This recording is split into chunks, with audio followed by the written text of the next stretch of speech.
자, 우리 앞에 4절에서 도시관리계획의 입안 결정을 보셨고, 이제 5절부터는 용도 지역으로 들어가서 용도 지역이 21가지 용도 지역 이름이 있고, 거기에 따른 행위제한, 이런 문제를 좀 봐야 되겠습니다. 자, 일단 5절의 용도 지역 문제를 보시면 1번 국토법상 공유수면 매립 용도 지역에 관한 설명이다. 틀린 것 이렇게 나와 있습니다. 20회 문제인데, 자, 일단 뭐 용도 지역이란 크게 도시관리, 농림, 자연 1번 맞죠? 자, 2번 공유수면이라는 게 바다를 매립한 거죠. 바다. 자, 바다를 매립한 목적이 매립지의 목적이 이웃 용도랑 같으면 매립 준공구역은 매립 준공 인가로부터 이웃 용도 지역으로 지정된 곳으로 본다. 이렇게 해야 되겠죠. 그리고 지금 2번 질문처럼 이웃 용도 지역으로 입안 결정을 따로 해야 되는 거 잘못됐어요. 그렇죠? 공유수면 매립 목적이 이웃 용도 지역과 같으면 이웃 용도 지역으로 지정고시가 된 곳으로 본다. 이렇게 해야지 맞는 지문입니다. 자, 2번 지문 틀렸고요. 반면에 3번에 공유수면 매립 목적이 이웃 용도 지역과 다를 때는 매립 목적이 이웃 용도랑 다르면 매립지에다가 도시관리계획 결정을 해서 용도 지역을 따로 정해줘야 되는 것입니다. 그리고 4번도 매립 목적이 2개 이상 용도 지역에 걸쳐있는 경우도 마찬가지죠. 매립지가 이웃 용도랑 목적이 다르거나 2군데 용도 지역 걸쳐있을 때도 도시관리계획 결정을 해서 용도 지역을 정해줘야 됩니다. 그리고 5번에 공유수면 매립 목적이 2개 이상 이웃 용도 지역, 2개 이상 용도 지역하고 이웃하고 있는 경우도, 그래서 3, 4번 같은 경우는 다 같은 질문입니다. 공유수면 매립 목적이 이웃 용도랑 다르거나 공유수면 매립 목적이 2개 이상 용도에 걸쳐 있거나 공유수면 매립 구역이 2개 이상 용도 지역에 이웃하고 있는 경우 다 이게 2번 지문과 다르게 도시관리계획을 결정해야 되는 사항이니까 그 3, 4번은 도시관리계획을 결정을 해서 공유수면 매립지에다 용도 지역을 정해줘야 되는 거고, 2번 질문은 매립 목적 이웃 용도랑 다르기 때문에 이웃 용도 지역으로 지정된 곳으로 본다. 이렇게 처리를 해야 돼서 정답은 2번 정답으로 보시면 되겠습니다. 자, 그 다음 2번 문제 보겠습니다. 자, 우리 그 국토법상 용도 지역이 도시지역이 아닌데 도시적으로 결정고시가 되는 것으로 의제되는 경우가 있었습니다. 뭐 대표적으로 뭐가 있었습니까? 우리 그 항만구역과 제가 친구들 이렇게 수업 시간에 설명을 했는데, 어항구역, 항만구역, 국가산업단지, 일반산업단지, 도시첨단산업단지, 택지개발지구, 전원개발사업구역, 이런 것들이 세부 조건이 맞으면 도시적으로 결정고시가 된 것으로 보는 경우가 있었어요. 자, 1번 질문처럼 농공단지가 지정고시가 된 지역은 도시지역 결정고시로 볼 수 없습니다. 농공단지가 아니고 국가산업단지, 일반산업단지, 도시첨단산업단지 이런 것들이 들어가야 되겠죠.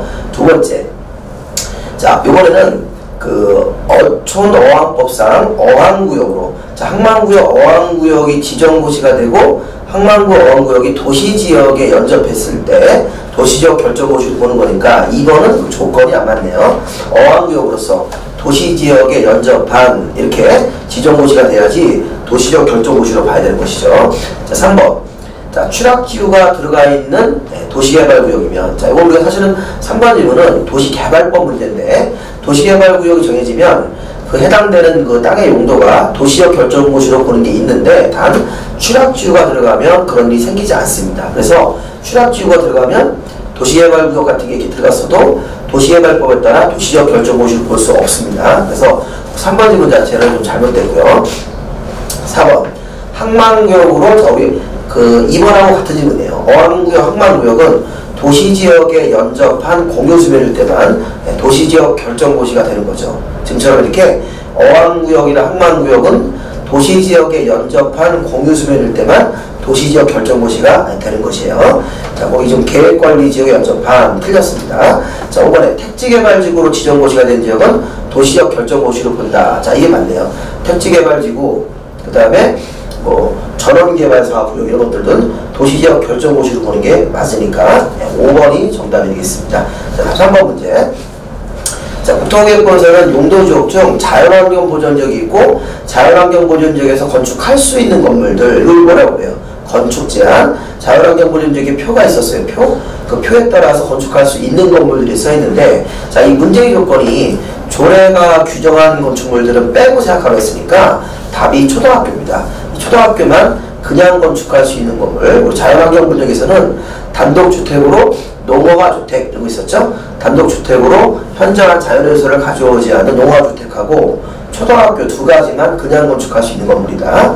자, 일본에 보면요, 군사시설 같은 것들은 조례가 정하면 건축할 수 있는 건물이기 때문에 문제에서 자비될 수 없습니다. 자, 의료에서는 자연환경보전정에서 아예 건축을 할 수 없어요.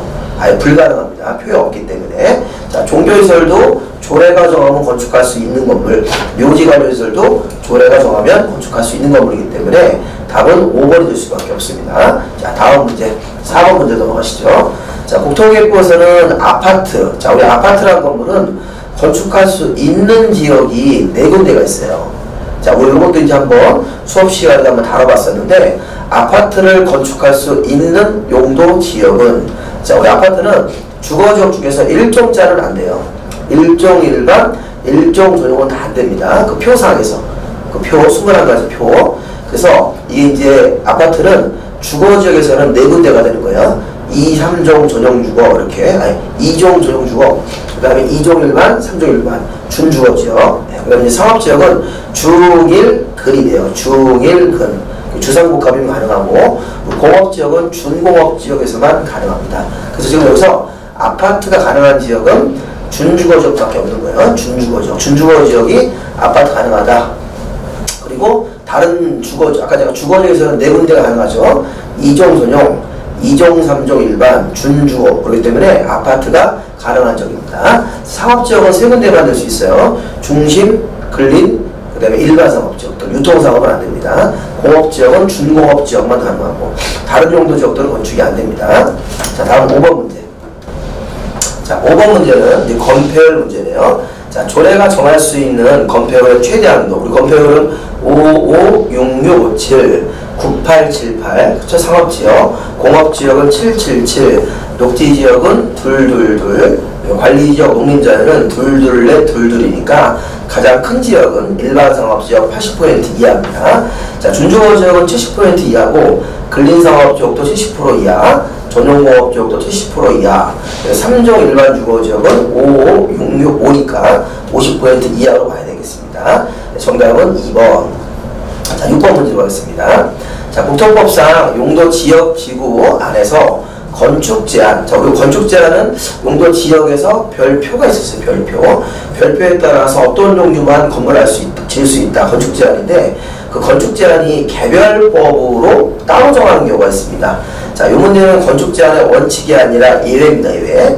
최근에는 자주 나오는 문제는 아닌데, 이제 16회 때 한번 기출이 한번 됐습니다. 이거 나올 타이밍이 됐으니까 건축 제한이 개별법으로 정하는 경우가 있는데, 그 근거법의 연결이 옳게 된 것은, 자, 그러니까 농공단지가 들어가면 산업 입지 및 개발에 관한 법률. 자, 농공단지가 들어가면 산업 입지 및 개발에 관한 법률에 따라서 건축 제한을 처리하기 때문에 기억은 잘못됐습니다. 자, 두 번째, 니은번. 자, 농림지역 중 농업지능지역이 들어가면 농지법에 따라 건축 제한을 처리하게 돼 있죠. 네, 요거는 맞네요. 자, 디귿번. 농림지역 중 보전산지가 들어가면 산지관리법 이렇게 되겠습니다. 자, 리을번. 자연환경보전지역 안에 상수원보호 들어가면 수도법에 따라 건축 제한을 처리하게 되어 있습니다. 수도법을 우선 적용하는 게 맞아요. 자, 그러니까 그 리을번도 맞고요. 자, 미음번. 자연환경보전지역 안에 지정문화재 또는 천연기념물 보호구역 들어가면 둘 다 문화재보호법이에요. 자, 비읍법까지 해석이 같이 됐네요. 자연환경보전지역 중 지정문화재 또는 천연기념물 보호구역 들어가면 둘 다 문화재보호법이니까 비음은 맞고 미음은 틀립니다. 그래서 지금 우리 옳은 지문은 리음번하고 리을번하고 비읍이 들어가 있는 그거를 5번을 정답으로 보시면 되겠습니다. 그리고 6문제를 다 풀어봤습니다. 자, 수고하셨습니다.